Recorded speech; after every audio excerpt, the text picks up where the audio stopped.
Ya, shalom, selamat sore teman-teman di Marketplace Ministry dan juga pelayanan di manapun kita berada. Pesan Tuhan hari ini adalah berbicara tentang jerat hutang. Jadi kita buka dulu 2 Raja-Raja pasal yang keempat, ayat yang pertama. Judul dari perikop firman renungan kita sore hari ini adalah minyak seorang janda. Salah seorang dari istri-istri para nabi. Jadi istri-istri para nabi. Jadi ini adalah istrinya salah satu dari para nabi yang mengikuti hamba Tuhan ini, mengadukan halnya kepada Elisa. Elisa ini pada waktu itu pengurapan dari Elia sudah turun ke Elisa, lalu Elisa juga punya banyak murid, sambil berseru, "Hambamu, suamiku sudah mati, dan engkau ini tahu bahwa hambamu itu takut akan Tuhan." Kita berhenti dulu sampai di situ. Sesuatu yang tidak bisa dibantah adalah suami dari janda ini adalah dia adalah orang yang takut akan Tuhan. Oke, cinta Tuhan. Tetapi ayat berikutnya dikatakan mengerikan sekali. Tetapi sekarang penagih hutang sudah datang untuk mengambil kedua orang anakku menjadi budaknya. Alkitab sudah menjelaskan kepada kita bahwa seorang yang berhutang itu akan menjadi budak dari orang yang menghutangi. Itu sudah hukum. Anda utang bank, berarti Anda jadi budaknya bank. Anda kerja untuk nutup bunga, untuk nutup pinjaman dari bank. Itu sudah hukumnya. Karena di firman Tuhan yang lain, orang fasik itu adalah orang yang tidak membayar hutangnya. Nah, Alkitab ini ada satu paradoks atau ironi bahwa yang ini yang sering saya dengar sampai hari ini. Yang sering saya dengar ke telinga saya dari beberapa orang, beberapa jemaat, beberapa pelayan Tuhan. Ada hamba-hamba Tuhan yang hobinya ngutang. Utang di warung, utang dagangan, utang dan lain sebagainya. Banyak sekali hamba Tuhan yang punya ikatan akan hutang. Tapi dia takut akan Tuhan. Aneh ya. Di lain sisi, hamba Tuhan ini takut akan Tuhan. Dia nabi loh. Jadi ingat ya, karunia itu tidak ada pengaruhnya sama sekali dengan karakter loh. Dari ayat 1 ini aja, Tuhan sudah membukakan kepada kita. Segede apapun karuniamu, sehebat apapun karunia Tuhan yang saudara miliki, entah saudara punya karunia nabi, entah saudara punya karunia rasul, gembala, penginjil, pengintil, atau apapun lah, pengajar, itu tidak kebal dengan yang namanya hutang. Dan itu tidak punya pengaruh atau korelasi secara linier dengan karakter saudara. Ada orang yang super brengsek tapi tetap dipakai Tuhan. Ada orang yang super ruwet tapi karunianya hebat. Bahkan saya juga mendengar ada orang yang pedofil itu masih dipakai Tuhan sampai sekarang. Punya karunia kenabian loh, hebat toh. Ini yang terjadi. Dan saya mendengar banyak sekali hamba Tuhan yang punya utang di sana sini yang tidak membayar. Tapi cinta Tuhan. Gila enggak? Ini mengerikan sekali. Seorang yang punya karunia nabi, muridnya langsung dari Elisa yang punya 2 bagian dari roh yang diberikan oleh Elia, terikat utang, padahal dia cinta Tuhan.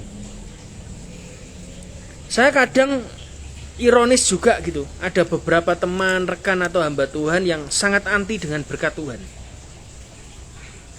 Saya adalah orang yang sangat menekankan bahwa kalau saudara terima Yesus, Anda diberkati Tuhan. Ini bukan teologi kemakmuran atau teori kemakmuran atau teologi atau Injil kemakmuran atau sebut apalah. Ini sesuatu yang nyata. Anda terima Yesus, Anda diberkati Tuhan. Masalah berkatnya itu damai sejahtera, sukacita, dan perubahan hidup dan lain sebagainya. Tapi saya sangat yakin dan percaya salah satu berkat yang saudara terima kalau saudara terima Yesus adalah saudara diberkati jadi kaya. Anda diberkati Tuhan, punya kekayaan sehingga Anda bisa memberkati orang miskin di sekitar saudara. Berkat kekayaan itu tidak berhenti sampai pada kita, tapi saudara akan diberkati Tuhan untuk menjadi berkat bagi banyak bangsa. Karena itu adalah perjanjian Abraham. Anda tidak bisa hapus itu. Karena Yesus pun lahir sebelum Abraham sudah terima janji. Yesus setelah itu baru lahir, ribuan tahun kemudian. Dan Tuhan itu memegang perjanjiannya sampai beribu-ribu keturunan. Sampai kita pun mungkin Abraham masih keturunan keberapa. Sedangkan Alkitab mencatat Tuhan kalau sudah menetapkan janjinya pada seseorang, maka dia akan memegang janji itu sampai ribuan keturunan. Dan kita umat Kristen di gereja sangat ironis sekali. Diajarkan bahwa kita ini adalah keturunan Abraham. Kita jadi berkat bagi bangsa-bangsa. Tapi ketika ada hamba Tuhan yang membahas tentang keuangan, kita berkata itu adalah teologi kemakmuran. Loh, gimana? Ya toh, mispersepsi. Memang saya mengatakan banyak sekali hamba-hamba Tuhan terutama di luar negeri yang mengajarkan teologi kemakmuran.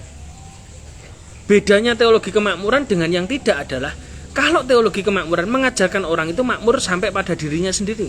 Tetapi firman Tuhan yang sehat adalah dari kemakmuran Anda dipakai Tuhan untuk memberkati banyak orang. Anda buka banyak bisnis untuk memperkerjakan banyak orang, menjadi berkat bagi banyak orang, memberi pekerjaan kepada pengangguran. Nah, itu yang diberkati, itu yang betul.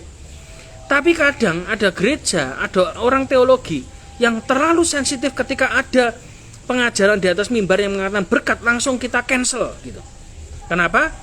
Wah, ini berkat, ini kedagingan, ini hedonisme. Orang kaya tidak bisa masuk surga. Jari sopo? Abraham, Ishak, Yakub, apakah Anda berani mengatakan mereka tidak masuk surga? Oh, mereka bapak orang beriman, no. Mereka saksi-saksi iman di kitab Ibrani katakan, no. Anda bertanding itu karena Anda ada saksi-saksi yang melihat, saksi iman. Salah satunya adalah orang-orang yang disebut sangat kaya pada zamannya. Abraham sangat kaya, Ishak sangat kaya, Yakub sangat kaya.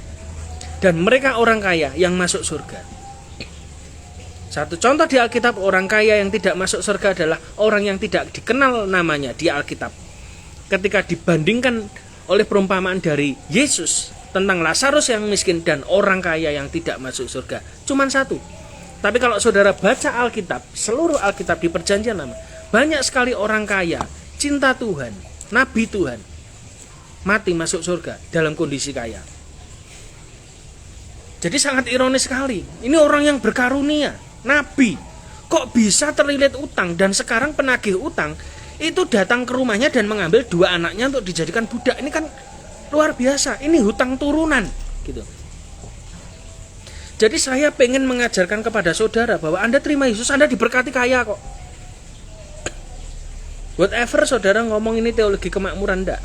Tapi saya melihat dengan mata kepala dan saya mendengar dan saya bertemu dengan orang-orang di mana hamba Tuhan yang dipakai Tuhan, cinta Tuhan, tapi utangnya di mana-mana. Dan celakanya utangnya kepada orang yang tidak kenal Tuhan, jadi batu sandungan di mana-mana. Itulah sebabnya saya sampaikan firman ini. Kekristenan harus imbang. Anda selamat surga, tapi saudara harus selamat di dunia. Anda diberkati di surga, tapi Anda juga diberkati di bumi. Kenapa?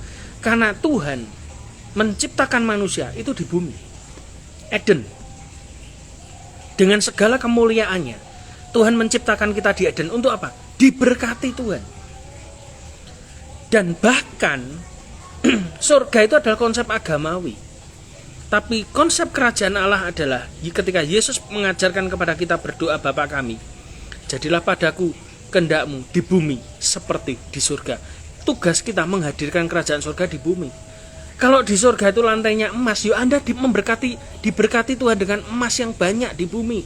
Anda bisa jadi berkat bagi banyak bangsa. Penginjilan Anda biayai, Anda tabur kemana-mana. Ada orang yang menginjil, Anda fasilitasi. Sediakan kamar untuk mereka nginep, sediakan makanan untuk mereka bisa makan, sediakan fasilitas kendaraan kalau mereka butuh. Itu yang dipakai Tuhan, yang betul. Anda cinta Tuhan, tapi Anda bebas utang. Kalau utang bisnis, Pak, lain. Kalau utang bisnis, siapapun perusahaan besar pun juga punya bisnis, tapi bisnis pun utang tidak untuk konsumtif. Saya yakin dan percaya bahwa hamba yang mati ini, hamba Tuhan yang mati atau nabi yang mati ini, kenapa dia ditagih utang? Karena dia utangnya konsumtif. Utang yang tidak boleh adalah utang yang konsumtif, beli baju baru, mobil baru, ya toh, makan-makan, pesta dan lain sebagainya, itu tidak boleh. Terus yang berikutnya ayat 2. Jawab Elisa kepadanya, apakah yang dapat kuperbuat bagimu? Beritahukan kepadaku apa yang kau punya. Berkatalah perempuan itu, hambamu ini tidak punya sesuatu apapun di rumah kecuali sebuah buli-buli berisi minyak. Tuhan itu kalau kita sudah kepepet itu ya, kayak Musa ditanya Tuhan, apa yang kamu punya? Ya enggak punya apa-apa. Apa yang ada padamu? Tanganmu? Ya tongkat, ya sudah. Itu aja bisa dipakai Tuhan. Tapi firman Tuhan datang kepada Elisa, bertanya kepada janda ini, apa yang kamu punya padamu? Apa yang ada padamu?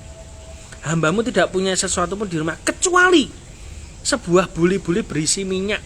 Buli itu bukan gentong. Gentong versi mini, itu namanya buli, minyak. Ayat ketiga. Lalu berkatalah Elisa, pergilah mintalah bejana-bejana dari luar, dari segala tetanggamu, bejana-bejana kosong, tapi jangan terlalu sedikit. Ingat ya, Tuhan itu kalau menolong kita pakai caranya yang ajaib. Salah satu cirinya adalah kosong. Garis bawah kata kosong, bejana yang kosong. Kita ini cenderung minta bantuan kepada tetangga kita, saudara seiman kita, keluarga kita, saudara kita, dan lain sebagainya, orang-orang yang kaya, dengan bejana yang sudah ada isinya, maka mujizat tidak pernah terjadi. Alkitab berkata, terkutuklah orang yang mengandalkan manusia. Oke? Karena itu Elisa berkata, bejana yang kosong. Ingat, bukan bejana yang ada isinya minyak, percuma. Ini berbicara tentang apa? Orang yang bergantung secara total kepada Tuhan, dia mengosongkan dirinya untuk dipenuhi oleh Tuhan. Kita berkata, tetapi jangan terlalu sedikit. Kalau engkau ingin diberkati Tuhan, sediakan kapasitas yang banyak dalam hidupmu. Dilatih supaya Anda tidak terjerat dengan utang. Latih dirimu dengan kemampuan. Kalau Anda guru, ya buka les-lesan di rumah atau les privat tambahan. Kalau duitmu tidak cukup, ya cari akal bagaimana caranya Anda ngelesi les privat, lalu Anda ini dapat income lagi. Itu artinya. Tapi jangan mengandalkan bejana yang ada isinya gitu. Kadang kita ini berdoa kalau sudah kepepet utang pinjol dan lain sebagainya, atau utang kanan kiri tetangga, utang kepada jemaat dan lain sebagainya. Lalu kita ini berdoa, nanti tiba-tiba pasti ada orang yang datang memberkati kita, nutup utang kita. Lah itu namanya bejana penuh. Tidak bisa. Tuhan bukan Tuhan yang gampang kau atur. Anda yang harus diatur Tuhan. Kalau Anda sudah terikat utang, mau tidak mau ya sudah, jadikan hidupmu bejana yang kosong. Tuhan mau apa? Terserah.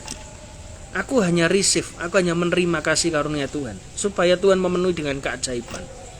Terus ayat yang keempat, kemudian masuklah, tutuplah pintu sesudah engkau dan anak-anakmu masuk. Oke? Tidak ada yang tahu. Nobody knows. Beda dengan kita kalau butuh, kelilit utang, tidak punya duit, kita kesaksian, kita cerita. Nah itu namanya bukan kesaksian, bukan cerita. Itu namanya ngemis cara elegan atau ngemis cara rohani. Ya toh, banyak sekali toh hamba Tuhan yang kita temukan gitu.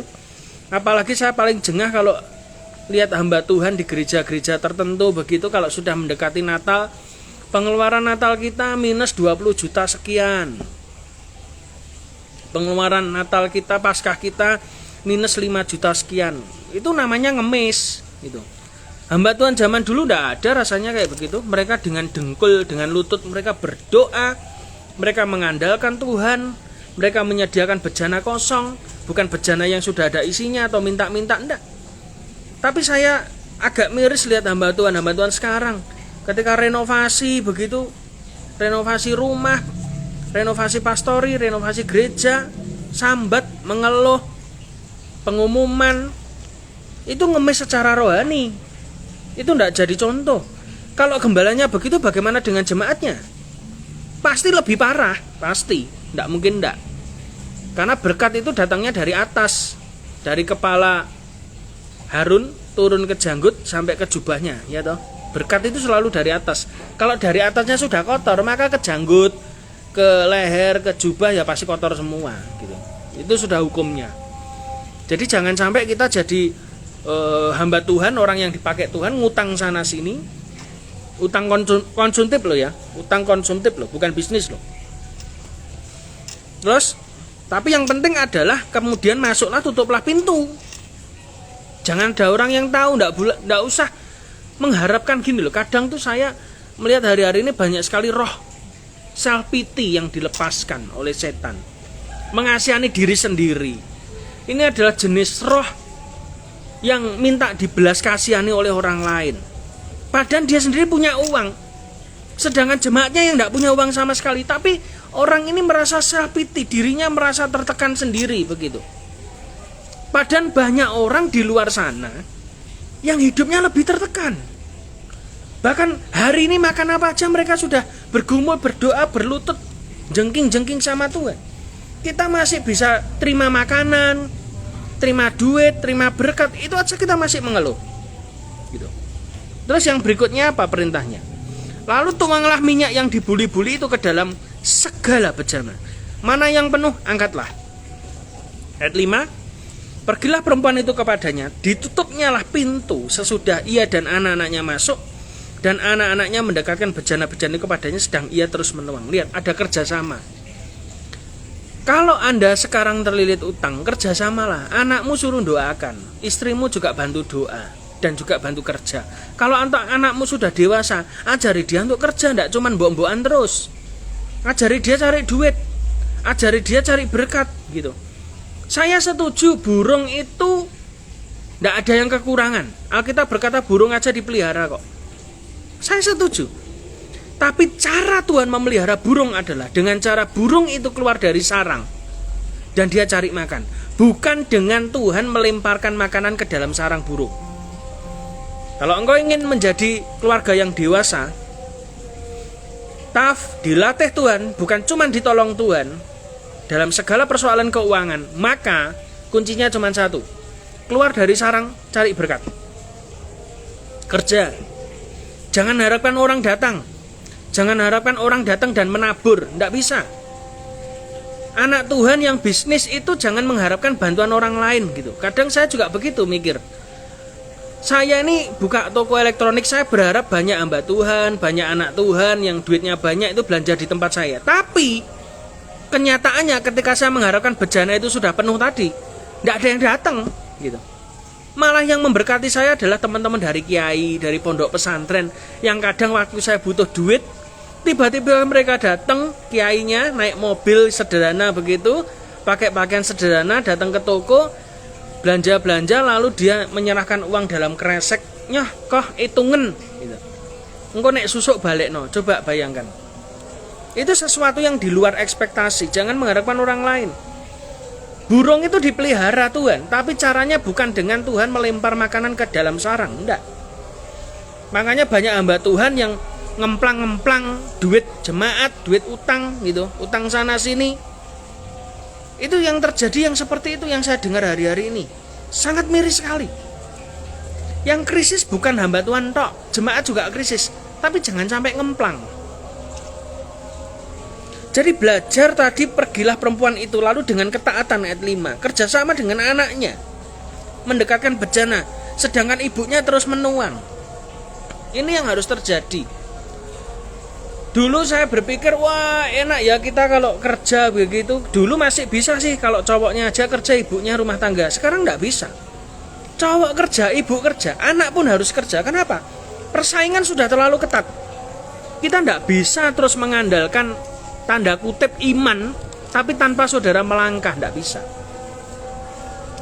Ini adalah kita hidup di dunia yang berbeda 5-10 tahun yang lalu. Terus ayat yang ke-6, ketika bejana-bejana itu sudah penuh, berkatalah perempuan itu kepada anaknya, dekatkan padaku sebuah bejana lagi. Tapi jawabnya kepada ibunya, tidak ada lagi bejana. Lalu berhentilah minyak itu mengalir. Oke? Ketika bejananya sudah penuh semua, maka seketika mujizat Tuhan itu selesai.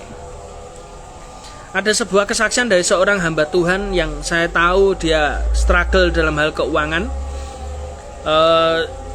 Suatu ketika dia bekerja begitu, kerja keliling. Dia pengen bangun satu tempat ibadah, dan dia berdoa pada Tuhan dan aneh.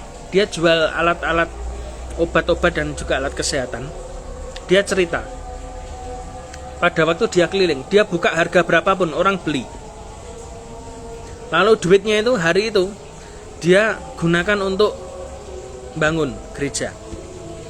Dia pergi lagi besoknya, jual lagi, dapat untung lagi, wah untungnya banyak, bisa jutaan itu, satu hari bisa jutaan dia cerita.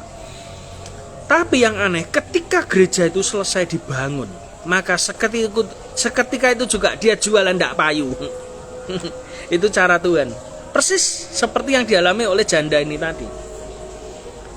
Ketika bejana itu sudah penuh semua, maka yang terjadi adalah ya selesai, minyaknya tidak mengalir lagi dalam buli. Sama, Tuhan itu begitu. Tuhan itu kalau memberi itu berkelimpahan, tapi cukup. Oke, berkelimpahan tapi cukup. Sebanyak bejana yang kau sediakan, maka sebanyak itu juga engkau akan mendapatkan blessingnya Tuhan. Terus yang berikutnya, ayat 7.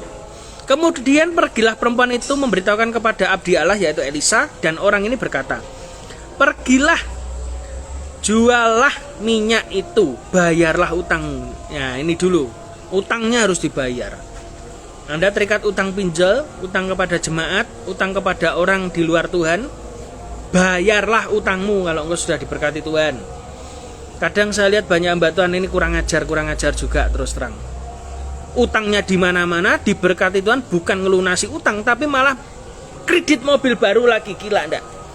Saya aja yang jemaat mobilnya belum ganti-ganti, yang bisnis saja mobilnya belum ganti-ganti, tapi saya lihat beberapa hamba Tuhan kredit mobil baru. Ya bukan untuk jemput jemaat juga, untuk dirinya sendiri, gila enggak? Lalu dia bisa bersaksi di atas mimbar, aku diberkati mobil baru. Itu bukan cara Tuhan, itu kurang ajar namanya. Saudara kalau punya utang, Anda diberkati, bayar dulu utangmu, supaya itu tidak jadi jerat. Dan Alkitab berkata, dan hiduplah dari lebihnya engkau serta anak-anakmu. Artinya apa? Kita harus ngerti bagaimana financial plannernya, planningnya itu gimana. Jadi kalau Anda kulaan barang 1 juta, harga pokoknya Anda jual 1.500.000 dan laku, maka 1 juta ini disimpan untuk mendatangkan barang lagi untuk jualan berikutnya.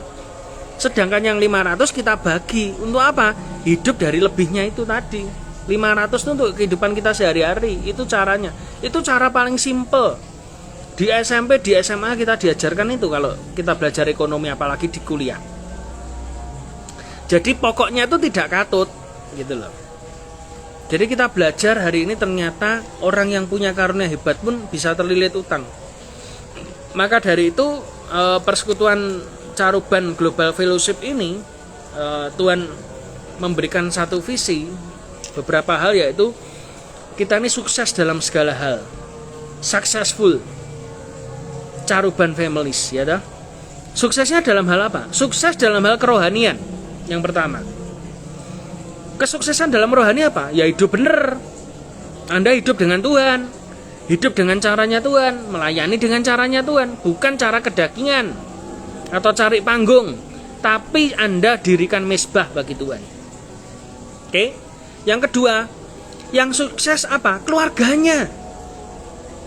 Sukses keluarganya. Kenapa? Karena saya lihat banyak sekali hamba Tuhan pelayanannya bagus, pelayanannya hebat, rohaninya hebat, karunianya hebat, keluarganya berantakan gitu. Lah buat apa saudara nikah kalau saudara berantakan? Buat apa saudara sakti tapi saudara berantakan? Yang kedua adalah keluarganya harus sukses.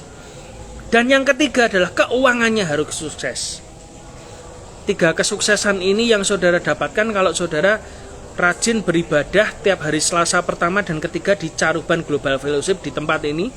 Tempatnya di Cafe Eat for Nation, Jalan Diponegoro 1 Caruban. Karena kita mendatangkan hamba Tuhan yang diurapi Tuhan, saudara akan terima blessingnya. Besok Selasa yang datang putri daripada almarhum Pendeta Petrus Agung Purnomo, saudara datang, saudara terima warisannya, blessingnya. Saya percaya, saya melihat Tuhan sedang membagikan banyak sekali gift atau karunia. Yang datang akan diberikan secara spiritual, saya melihat secara roh. Tapi bukan itu saja, tapi Anda harus mencapai 3 kesuksesan tadi. Kalau Anda hadir di tempat ini, Anda harus 3 sukses. Hidup sukses, ya toh? Hidup yang berhasil. Yang pertama sukses dalam kerohanian, yang kedua sukses dalam keluarga, Yang ketiga ada sukses dalam keuangan. Untuk apa? Untuk memberkati banyak bangsa. Itu tidak perlu ditanyakan lagi dah. Banyak sekali saya kalau ngomong keuangan gitu mempertanyakan, wah itu hedonisme itu. Ya coba saya mau tanya, gereja ndak ada uang bayar listrik pakai apa? Pakai doa kan ndak? Ya pakai uang toh. Anda bayari pengerja-pengerjamu pakai apa? Ya pakai uang. Anda beli nasi pakai apa? Ya pakai uang. Beli bensin ya pakai uang. Ya sudah, gitu loh. Jadi sukses dalam hal keuangan, ndak minta-minta gitu loh. Anda tuh levelnya jangan kayak Elia di Sungai Kerit. Itu penghukuman Tuhan. Dapat berkat sehari untuk sehari habis, ndak bisa. Anda harus naik level dari Elia menjadi Yusuf. Apa itu? Pengelola toh. Katanya saudara pengen kekayaan bangsa-bangsa datang dalam hidup kita. Ya kelola dengan baik. Aset tanah daripada nganggur sewakan semua. Itu. Biar jadi duit. Ya toh, ada properti yang nganggur ya sewakan. Izinkan uang itu bekerja untuk kita. Bukan kita kerja terus untuk uang, gitu. Itu yang betul. Itu karunia Yusuf tuh mengelola kekayaan bangsa-bangsa. Lah Anda mengelola kekayaan sehari aja ndak bisa kok minta kekayaan bangsa-bangsa doanya. Ya ndak bisa. Dan yang penting Anda jangan anti dengan uang. Kekristenan, marketplace semua itu berhubungan dengan uang. Saya mengadakan persekutuan ini ya butuh uang untuk ngundang hamba Tuhan. Jutaan. Ngasih makan juga butuh uang. Jemaat. Listrik semua fasilitas butuh uang. Yang nyoteng butuh uang juga. Apalagi yang tidak butuh uang, ya toh? Bensin antar jemput jemaat butuh uang juga. Jadi jangan jadi orang Kristen yang munafik, yang kita ini kalau sudah ngomong tentang berkat kita ini anti, tapi pada kenyataannya hidup kita ketimplak-timplak tidak punya uang. Malu, ya. Harus successful Caruban Families. Anda harus jadi itu. Visi Tuhan yang ditaruh. Anda berhasil sukses dalam hal kerohanian. Anda cinta Tuhan, Anda menginjil kemana-mana, memberitakan firman. Yang kedua, Anda harus berhasil sukses di keluargamu, bangun keluarga yang benar, anak yang benar, istri yang benar, suami yang benar. Ya toh, puji Tuhan di sini sudah ada kita menangkan satu jiwa yang kemarin baru dibaptis gitu. Saya percaya nanti akan tambah terus. Kalau ibunya sudah dibaptis, anaknya sudah dibaptis, nanti bapaknya dibaptis ya. Karena saya yakin dan percaya satu orang diselamatkan, seluruh rumah diselamatkan. Jadi keluarga yang sukses. Yang ketiga adalah sukses dalam hal apa tadi? Keuangan. Berhasil dalam hal keuangan, tidak kekurangan. Ayat yang saya paling pegang sampai hari ini adalah di Ulangan 15. Saya akan share. Ini ayat saya kenapa bikin persekutuan ini juga begitu. Memang di persekutuan Caruban Global Fellowship banyak sekali jemaat yang hidupnya sederhana. Tapi saya rindukan satu hal. Ketika mereka ikut persekutuan secara rutin di tempat ini, maka someday hidup mereka diubahkan. Rohaninya diubahkan. Keluarganya yang belum bertobat lewat kehidupan mereka. Yang ketiga, keuangan mereka sangat-sangat diperkaya, diberkati Tuhan. Amin. Kalau saya diberkati, yang hadir di sini juga harus diberkati. Amin. Ulangan 15 ayat 4. Ini ayat yang saya pegang. Saya bikin persekutuan ini saya selalu ucapkan terus kalau ada jemaat yang hadir. Maka tidak akan ada orang miskin di antaramu. Amin. Saya percaya itu. Tidak ada lagi orang miskin. Bukan orang miskinnya mati, tidak. Tapi orang miskin jadi kaya, diberkati Tuhan. Katakan jadi kaya, diberkati Tuhan. Jangan anti dengan kekayaan. Jadi kaya, diberkati Tuhan. Kalau kaya tok tanpa berkat Tuhan bisa enggak? Bisa, rajin kerja. Tapi kalau Anda kaya, diberkati Tuhan, Anda gunakan kekayaanmu pasti benar. Orang miskin di antaramu sebab sungguh. Ini, kenapa tidak ada orang miskin di antara kita? Karena alasannya adalah sebab sungguh Tuhan akan memberkati engkau di negeri yang diberikan Tuhan, yaitu Caruban Allahmu kepadamu untuk menjadi milik pusaka, inheritance atau warisan milik pusaka. Saya yakin dan percaya tidak ada lagi orang miskin. Dan saya berdoa, you bless me, my God will bless you. Ketika engkau memberkati anak Tuhan, hidupmu diberkati Tuhan. Kenapa? Ada perjanjian Abraham dalam hidup kita. Siapa saja yang memberkati kita, pasti hidupnya diberkati. Karena itu kalau saya adakan persekutuan di tempat ini, saya yakin yang hadir pun juga diberkati Tuhan. Tidak ada yang miskin, semuanya diberkati. Saya yakin. Dan itu keyakinan saya yang sangat kuat sekali, dan saya yakin dan percaya firman Tuhan yang sederhana ini akan mengubah kita, minimal membuat kita berpikir ulang gitu. Jangan anti dengan kekayaan, jangan anti dengan berkat, jangan anti dengan perpuluhan, jangan anti dengan nabur, jangan anti dengan persembahan, karena itu adalah salah satu kunci Anda diberkati Tuhan. Hidup bener ya, hidup bener pun juga ngasih perpuluhan kan. Hidup bener ya, hidup bener itu juga memberkati orang miskin. Hidup bener ya, hidup sesuai firman Tuhan, penginjilan jalan terus, memberkati, bagi nasi, bagi berkat, bagi beras, bagi gula kepada tetangga saudara. Supaya apa? Supaya terang Kristus bercahaya. Alkitab berkata apa? Biarkan orang-orang itu memuliakan Bapamu. Melihat kita itu mereka memuliakan Bapa di surga. Oh, Tuhannya orang Kristen baik ya. Dari mana? Memberi. Memberi apakah dengan uang tok? Enggak juga. Tapi pemberian yang paling bisa dilihat ya uang. Uang itu bisa dibelanjakan apa? Beras, gula. Tetangga saudara butuh apa? Butuh sayuran, belikan. Loh, pakai uang lagi. Tetangga saudara butuh apa? Butuh beras, ya kirimi beras. Carane piye? Blonjo ning pasar nggih duit. Berupa dapat beras kasihkan tetangga. Nah, biarkan perbuatan baikmu diketahui semua orang. Dan biarkan mereka mempermuliakan Bapamu di surga. Anda diberkati. Jadi saya yakin tidak ada kutuk kemiskinan. Yang punya utang dan dibayar, bagaimanapun caranya, tanya Tuhan. Caranya masing-masing, yang penting jangan lupa cari bejana kosong dari tetangga. Jangan bejana yang sudah ada isinya.